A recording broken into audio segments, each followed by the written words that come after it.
Bienvenue dans cette vidéo de débriefing de ma séance du mercredi 15 février 2023. Je viens de la terminer il y a grosso modo une grosse demi-heure, donc je fais vraiment le débriefing juste derrière. Donc pour rappel, je fais du day trading sur le marché des actions américaines. Et un marché, d'ailleurs j'ai voulu commencer par ça aujourd'hui par rapport à toutes les vidéos précédentes, un point sur le marché. Donc là vous n'êtes pas sur mon écran principal de trading, mais vous êtes sur mon tracker où je vous ai mis le S&P 500, donc qui est l'indice phare américain, l'indice qui représente les 500 plus grosses entreprises américaines. Et vous voyez qu'aujourd'hui, journée presque envie de dire horrible pour trader, parce que une journée en range, et en plus sur un tout petit range. Donc vous voyez, ça monte, ça redescend. Là, je suis en une minute en bougie et je suis en temps réel, hein. C'est le marché en temps réel au moment où je fais la vidéo, parce qu'évidemment, le marché est encore ouvert. Il est 5 heures, donc l'équivalent d'11 heures à New York. Et depuis son ouverture, 9h30 heure de New York, et ben voilà, il est comme ça. C'est encore plus flagrant. Je vais vous le mettre en 5 minutes. Peut-être devoir enlever ma tête. Ouais, je vais enlever ma tête. Hop, voilà. Et donc vous voyez, là c'est la journée d'aujourd'hui, donc vous voyez l'ouverture en range, dans un range assez étroit, donc peut-être que dans la journée, en fin de matinée ou dans l'après-midi aux États-Unis, ça va prendre une direction à la hausse ou à la baisse, mais là vraiment un marché indécis. Et hier c'était un peu la même chose, hier, donc le marché a ouvert ici hier le 14 février, et sur une plus grosse amplitude cette fois-ci, mais voilà, clairement, on a un marché en range, et ce depuis lundi quasiment. Lundi a fait une petite exception, mais c'était pas des gros mouvements, et je vous l'avais dit dans la vidéo de lundi, c'était pas évident non plus. Donc un seul trade lundi. J'ai fait un seul trade hier. J'ai pas fait de... Allez, je remets ma tête, c'est plus facile. Voilà, j'ai fait un seul trade hier. J'ai pas fait de vidéo débriefing parce que c'était un trade moisi. Il y avait pas grand-chose à dire dans un marché, comme vous le voyez, un peu moisi. Enfin, moisi dans le sens où très difficile à prévoir. Et hier, j'ai perdu une centaine de dollars, ouais, même 100 dollars tout rond. Si je me rappelle bien, j'ai perdu 100 dollars tout rond. C'est pour ça d'ailleurs que je commence la vidéo où vous pourrez le voir. J'étais à 1125 dollars ici en USD cash. Et aujourd'hui, je la commence à 1025. Je vais d'ailleurs agrandir un petit peu tout ça pour que vous y voyez un peu plus clair, parce que ça va aller vite. Il n'y a qu'une action aujourd'hui qui m'a intéressé. Donc, voilà un petit peu dans quel contexte je démarre la séance. Un marché pas évident, donc pas trop d'a priori avant si ça va partir à la hausse ou à la baisse. Voilà, une bonne journée lundi, 371 dollars. Une journée perdante hier, 100 dollars. Et donc voilà, une journée qui démarre le 15 février, placée sous le signe encore une fois de la prudence, où on va voir un petit peu ce qui se passe. Donc ce qui est intéressant dans ces moments-là où le marché fait pas grand-chose, c'est véritablement de rester sur des actions, sur des titres qui sont, elles, en forte tendance. Donc j'avais au-dessus, vous le voyez pas, mais j'avais en haut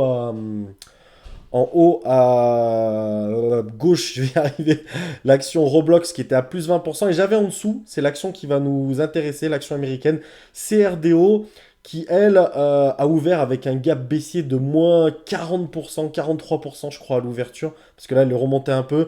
Donc vous voyez, elle a clôturé hier autour des 19,50$ ici, si vous voyez ma souris, et elle a ouvert autour des 10,50$. Donc grosse chute, action en grosse tendance, donc il n'y a pas besoin d'être entraîné par le marché sur des grosses actions comme ça. Donc l'objectif ici, c'est de trouver un setup, de trouver une configuration technique baissière, et d'essayer d'en profiter. Et c'est encore une fois le seul trade que je vais faire.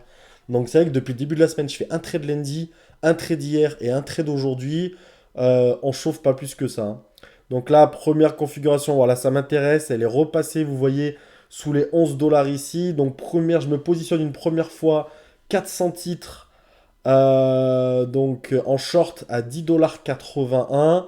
Et je vais attendre un petit peu de voir ce qui se passe.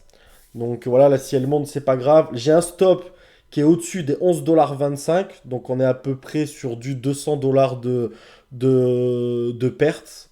Si le scénario se passe pas. En dessus des 11,25 $, je dégage. L'objectif, c'est les 10,50 $. J'ai même envie de dire les 10,25 $. La cassure des 10,50 $ et aller vers les 10,25 $. On n'a pas de grosse profondeur comment dirais-je, on n'a pas de grosse profondeur de gain en termes d'écart. On vise des 0,50 cents parce que c'est une action voilà, qui vaut 10 dollars, 10,50 $. Donc on ne s'attend pas à ce qu'elle baisse de 2 ou 3 dollars. Donc voilà, par contre on est sur un bon risque ratio dans un premier temps de 1 pour 1, et vous verrez même qu'il va s'améliorer, parce que là, si elle y retourne ici, si elle retourne en dessous des 10,80 $, Je vais rajouter encore une fois 400 titres. Et c'est ce qui va se passer, je pense, dans pas longtemps. Peut-être pas tout de suite d'ailleurs. J'attends ce qui se passe parce que, encore une fois, je suis prudent sur un marché qui avait été baissier aujourd'hui. Le S&P 500, je pense que j'aurais été peut-être même un petit peu plus agressif que ça en termes de quantité. Mais là, voilà, je reste serein. Là, vous voyez, elle va taper les 10,50 $. Je me dis, tant pis, j'ai loupé le fait d'augmenter la taille de ma position et de passer à 800 titres. Mais si elle remonte, je m'empêche pas, je m'autorise, enfin ouais, je ne m'empêche pas d'augmenter la taille de la position. Donc là, je la surveille, vous voyez, elle remonte tout doucement vers les 11 dollars. Donc quel est mon objectif? Au-dessus des 11 dollars, je pars. J'ai loupé mon opportunité, tant pis. Les 10,50 $, c'était pas mon objectif de gain prioritaire, c'était vraiment les 10,25 $. Donc au-dessus des 11 dollars à ce moment-là, eh ben, je pars et je constate ma perte, une petite perte d'ailleurs, parce que j'ai baissé mon stop loss. Avant c'était 11,25 $, là maintenant c'est 11 dollars. En dessous des 11 dollars, ça vaut pas le coup. Par contre, et je viens de le faire à l'instant, si elle repasse sur les 10,80 $, j'augmente ma position. Donc aujourd'hui, je me retrouve, enfin à ce moment-là plutôt, je me retrouve avec 800 titres en position pour un prix moyen de 10,78 $. Mon stop est au niveau des 11 dollars.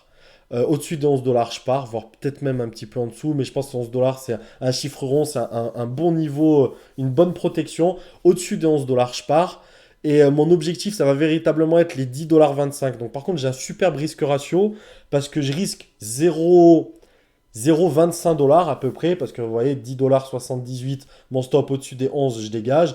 Donc ce qui me fait une perte d'à peu près 200 dollars, un tout petit peu moins. Par contre, pour un objectif de gain, les 10,25 $, de 50 cents. Donc je suis un risk-reward de 1 pour 2, ce qui est super bien. Ce qui fait que si ça se passe bien, je gagne aux alentours de 400 dollars. Donc voilà, donc je vais être très très patient. Et je vais tenir jusqu'à ce qu'elle casse. Elle va pas mal d'ailleurs tergiverser. Elle va pas mal d'ailleurs tergiverser autour des 10,50 $. Et si elle la casse, si elle casse ce niveau, et je pense que vous le savez, parce que voilà, il y a la petite image et la petite miniature de la vidéo. Et ben, bingo, banco. Et banco, elle a cassé les 10,50 $. Elle va vers les 10,25 $. Et je sors dès que j'atteins mon objectif. Donc, alors, pause parce que deux petites choses avant que la vidéo s'enchaîne. J'atteins mon objectif, donc parfait, belle journée, 1 heure de trading, un petit peu moins, ouais, 45 minutes de trading, quasiment 400 dollars de gain, magnifique. Mais, et vous allez le voir, j'aurais pu être un peu plus gourmand et aller attendre qu'elle atteigne les 10 dollars, surtout que j'avais pas trop de signes de pullback là-dessus. Attendre qu'elle atteigne peut-être les 10 dollars, ce qu'elle va faire. Donc je pense que le top du top dans cette gestion du trade, ça aurait été de libérer sur mes 800 titres 600 titres autour des 10,25 $ et de garder 200 titres supplémentaires pour au cas où elle atteint les 10 dollars, quoi. J'aurais pu faire au lieu de 400 dollars, j'aurais peut-être pu faire quasi 400, 480, 400, 500 dollars. Donc voilà, le mieux c'est de garder les 800 titres jusqu'aux 10 dollars, mais bon, on n'est pas sûr, 50 cents, ça me paraissait être déjà magnifique. Et voilà, et donc une action qui était très bonne techniquement, parce que je pense beaucoup d'algo dessus, parce que vous voyez, elle rebondit pile poil sur les niveaux. C'est sur les niveaux ronds.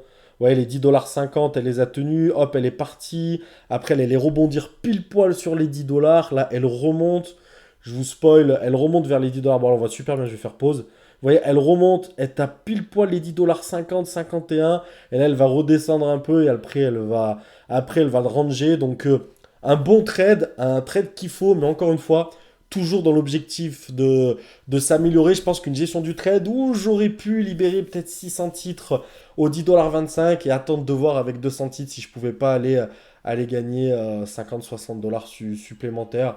Vous allez dire que je chipote, mais c'est vrai qu'en trading, on essaie toujours de s'améliorer au maximum. Ce qui n'est pas évident, le trade parfait est assez rare. J'en ai fait un lundi qui était vraiment où j'ai vendu au bon moment, sorti au bon moment au niveau du rebond. C'est assez rare finalement, mais bon, on essaie toujours de s'améliorer. Voilà pour cette vidéo débriefing de ma séance d'aujourd'hui. Merci beaucoup de l'avoir suivi. Merci beaucoup pour tous ceux qui s'abonnent et qui like et qui passent des commentaires. C'est super gentil. Et voilà, n'hésitez pas voilà, à me dire ce que vous en pensez et à vous abonner si vous aimez bien le day trading et voir un peu comment ça se passe. Du vrai day trading, du lourd quoi. Merci beaucoup. Bonne fin de journée pour ceux qui vont la regarder ce soir et j'espère à demain pour un nouveau débriefing. Merci.